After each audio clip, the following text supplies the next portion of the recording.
My name is Shay Howell, and I'm speaking to you on behalf of the National Council of Elders and our King and Breaking the Silence project. We're a group of people who have been deeply involved in the movements for peace and justice for most of the 20th century, and we're committed to sharing what we have learned with those of you in the 21st century who are now taking responsibility to move our country and our world toward peace. We know that today peace seems very far away as the state of Israel, aided by our government, continues genocidal attacks on the people of Palestine. The death and destruction that we've witnessed over this last year has caused many of us to look more deeply at what we thought we knew of our country, our people, and ourselves.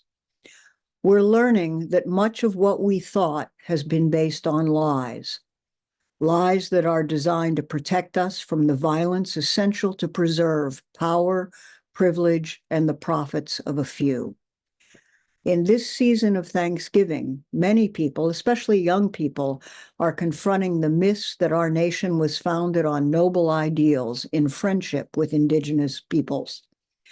These myths obscure the reality that the United States is part of a 500-year-old colonial project. White settler colonialism has a long and bloody history, beginning with the genocide against Indigenous peoples and continuing through various forms over the centuries. It will not end quickly, but it will end. There is a growing movement nationally and globally to decolonize our hearts and minds, our policies and practices. This is a contribution to that movement. We're offering a brief history of settler colonialism, first broadcast in June of 2023 as part of our King and Breaking the Silence project. This should help you think more clearly about the past and our possible futures. It will be followed by a contemporary perspective on Palestine from world-renowned scholars Ilan Pappé and Rashid Khalidi.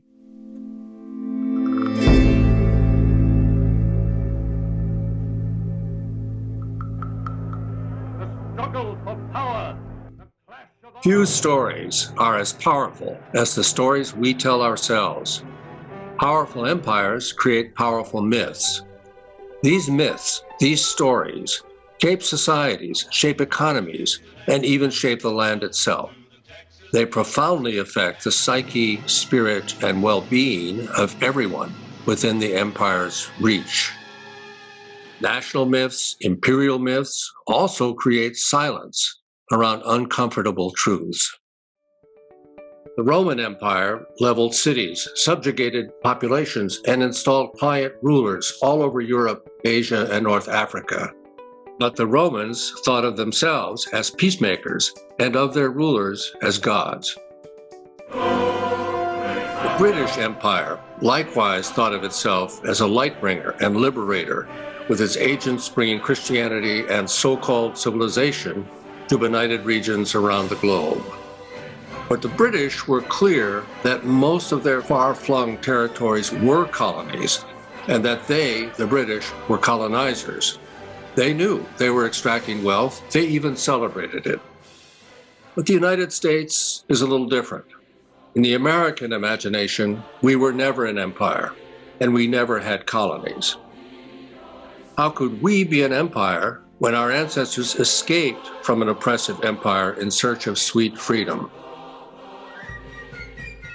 How could we be colonizers when we rose up against the colonizer king to demand independence and create the world's first modern democracy? The American myth is the myth of original innocence, a myth that to this day allows most white Americans to think that all the wealth of this country is the result of free enterprise and hard work and maybe even God's special blessing. But actually, we are just part of a 500-year colonization story that goes back to Columbus and the European invasion of the Western Hemisphere. The invasion enjoyed the total blessing of the Roman Catholic Church, beginning when Pope Alexander VI proclaimed the doctrine of discovery in 1493. Christians were encouraged to keep the lands they seized for the sake of saving the souls of the colonized. The English Protestants who came to North America also believed that God gave them the land. In New England, they even thought of themselves as the new Israel, and of the Indians as Canaanites who could be conquered, subjugated, or killed in the building of a righteous commonwealth. We were all taught that 1776 was about freedom and self-determination.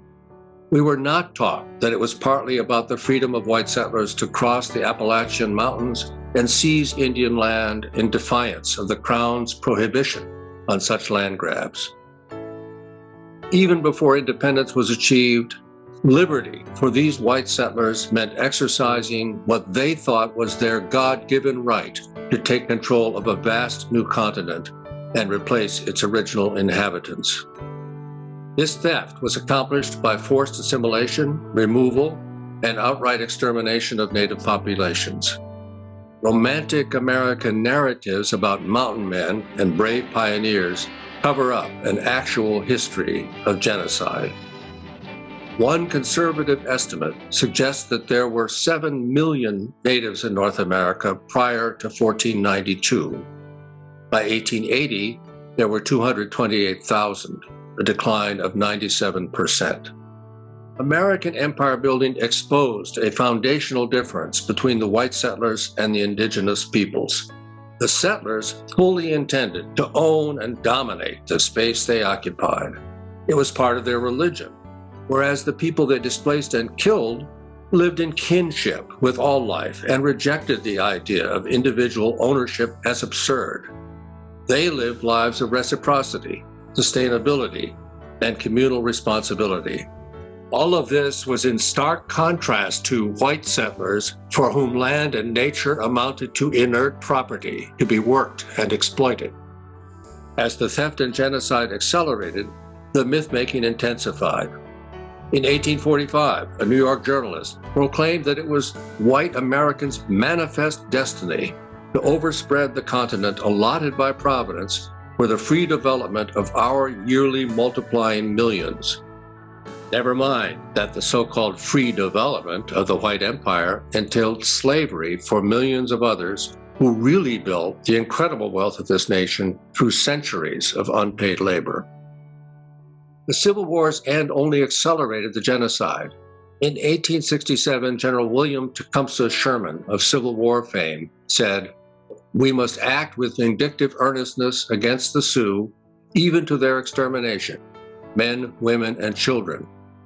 1 year later, Sherman would give an order permitting the complete annihilation of the tribe. By 1890, the so-called frontier was closed, and the West was won for white settlement. But the colonizing and myth-making would not stop at the Pacific shore. In 1898, the U.S. launched an imperial war against Spain that gave it Puerto Rico, the Philippines, Guam, Cuba, and more.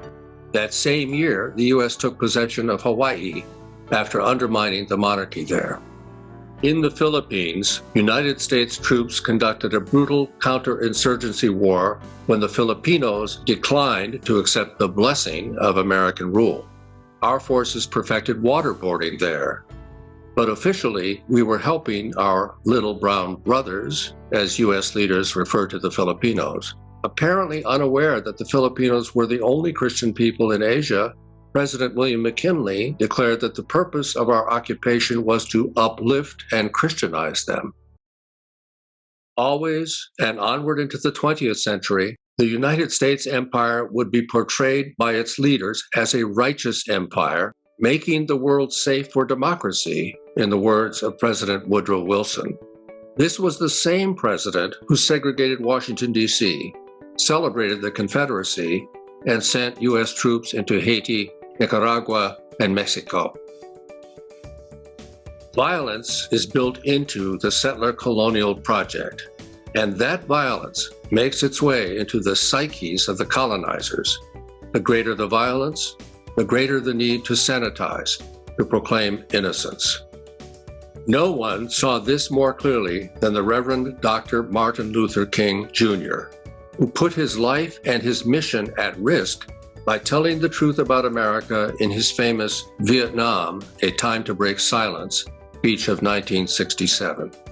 And I knew that I could never again raise my voice against the violence of the oppressed in the ghetto without having first spoken clearly to the greatest purveyor of violence in the world today, my own government.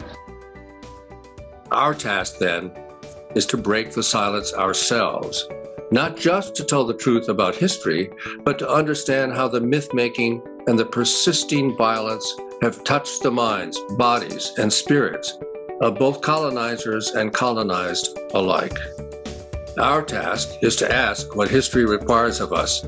Our task is to return the stolen land, restore the stolen wealth, and learn to treat one another and all beings with reverence and respect.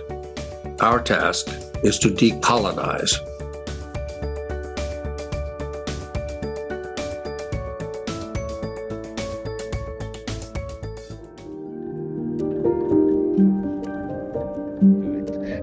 The myth that Palestine was a barren desert, surprisingly, it's still supported, or is still something that people in important positions in the world still subscribe to. When Israel celebrated its Day of Independence just a few months ago, the president of the EU said that Israel bloomed the desert, namely that Palestine was a desert and Israel bloomed it. I mean, and this is the president of the European Union, a very powerful person, is still subscribing to this. So let's quickly say something about both of them. I must say that also in the book, I'm less concerned whether the Jews were people without land or were not people without land. I see this as a narrative that many Jews believed that they were the descendants of the Jews who lived in Palestine 2,000 years ago. I have my doubts whether they are the descendants of these Jews, but that by itself doesn't harm anyone. You know, if Zohara, if you tell me, I think that my ancestor 2,000 years ago were there or there, I may, as a scholar, say I would like to check it or not, but there's no harm in this. That is the less important one. What is important is that they claim not only that they were the people of that land, but that that land had no people for the last 2,000 years. And that's a dangerous myth, because there were people on the land. And if someone believes that these people on the land do not belong to the land, there's always a danger that someone would use force to remove them. So let's just get the record correctly, because there's so much literature, there's so much documentation, so much evidence to show that before the Zionists arrived in Palestine in the late 19th century, Palestine was a vibrant society. It had a very rich rural countryside and a very educated and important urban elite as well. There were hundreds of thousands of people, probably more than 500,000, living there, seeing themselves as part of the country of Palestine, see themselves as part of the Arab world. Quite a few of them saw themselves as part of the Muslim civilization. They were undergoing processes of modernization, becoming a nation as well. Everybody was becoming a nation in the 19th century. There's nothing new about that. But the one thing we can say with 100% certainty, Palestine was inhabited by the Palestinians on the day that the first Zionist settlers arrived.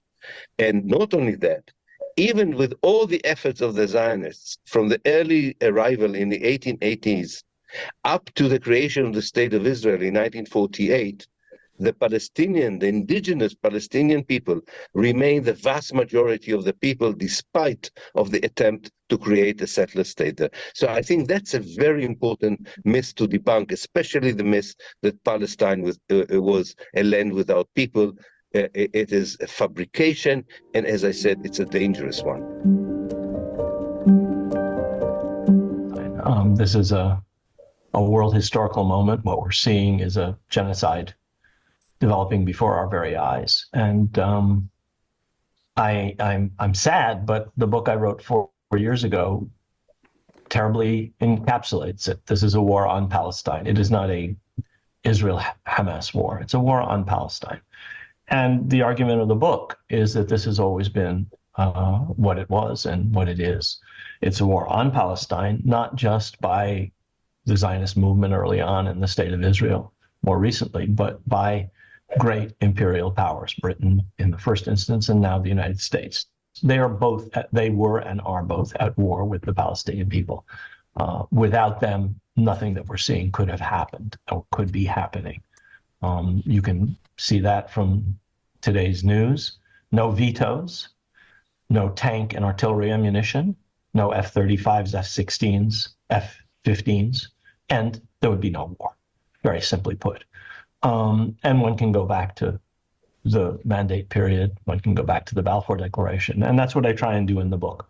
I argue that it is not an age-old conflict. What we're seeing is a function of modern nationalism, function of modern imperialism. Before you had Arab nationalism, before you had Zionism, before you had these national movements, in other words, there was no real conflict in Palestine, certainly not between Arabs and Jews. And without the British and the United States and other great powers, you would not have had the developments that you've had since 1917. So that's the basic thesis of the book. I argue in the book that Zionism is both a national movement and a settler colonial project. Just like the United States, this is a settler colonial project, successful one, but it's also a national project. This is a nation state now. There's an Israeli people, but the Israeli project starts and continues as a settler colonial project. And one of the interesting things is none of the early Zionist leaders had any compunction about saying that openly. It was understood. Thanks for watching.